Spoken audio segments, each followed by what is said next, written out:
The German philosopher Immanuel Kant once said, "A lecture is the process by which the notes of the professor become the notes of the student without passing through the minds of either one." Let's not let that happen. I encourage you, if you have a question, if you disagree with some of my crazy assertions, let me know, okay? And let's make this as interactive as we can. And as I said, it's a good-sized group. Tony Keene and Mike Moss asked me to come here today and talk with you about the role of workplace in helping you cope with the transformations that you're going through in the association world. In my experience, workplace is something that most of us kind of take for granted. At least when I started working, every office I was ever in was exactly the same. Most of them were very large, expansive cube farms. They were mostly beige. Everything looked the same. Nobody thought about workplace as a strategic resource.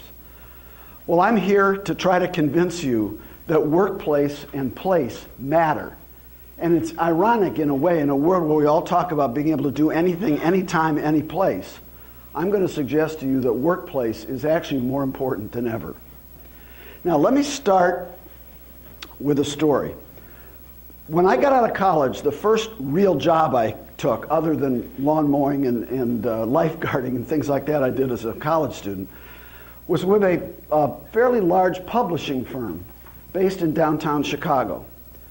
It was a family-owned and family-managed business, had been in business for 40 or 50 years. It's a name you'd recognize. I'm not going to talk about who they were and what books they published. But we owned an 11-story office building on the near north side of Chicago.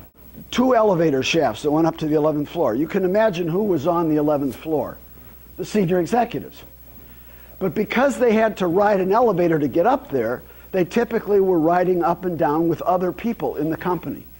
The cafeteria was on the 4th floor, so they came down for lunch. They sat in the cafeteria with everybody else, and it was a pretty comfortable culture. It was a culture where everybody knew the senior guys. They talked to each other. They would often literally sit and have lunch. They'd talk in the elevator riding up and down in the morning. All just fine and good. Well, the company was moderately successful.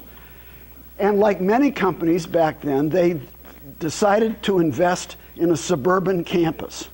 They built a new office facility about 20 miles northwest of Chicago on a beautiful, expansive piece of land. They actually had to spend a little more money on landscaping and cutting lawn than they used to. But anyway, that campus had 4 buildings.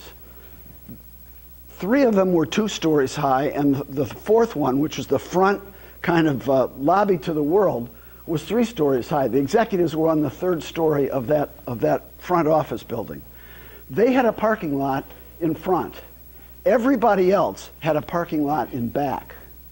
The company cafeteria was between the front and the back, but the executives got, because they were feeling, I guess, executive, got a kitchen on the 3rd floor and often had working meetings at lunch because they were so busy.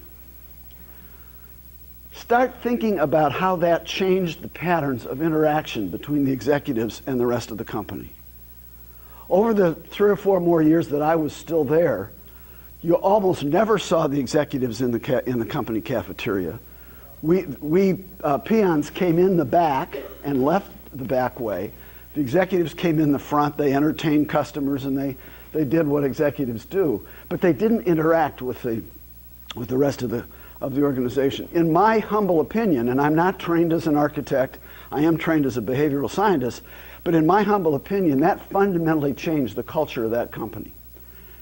And while I don't claim it's the only reason, about 5 years after I left the company, it was taken over, it was bought by somebody else, and it's kind of disappeared from the landscape. And I won't maintain that move from the 11-story building to the campus was the sole reason by any means, but I think it was a major contributor. Winston Churchill once said, "We shape our buildings and they shape us." So part of what I want to talk with you about this morning is how our places shape the way we work and the way we interact and the things we do and the things we're capable of doing. And I believe it has direct relevance for you in the association world.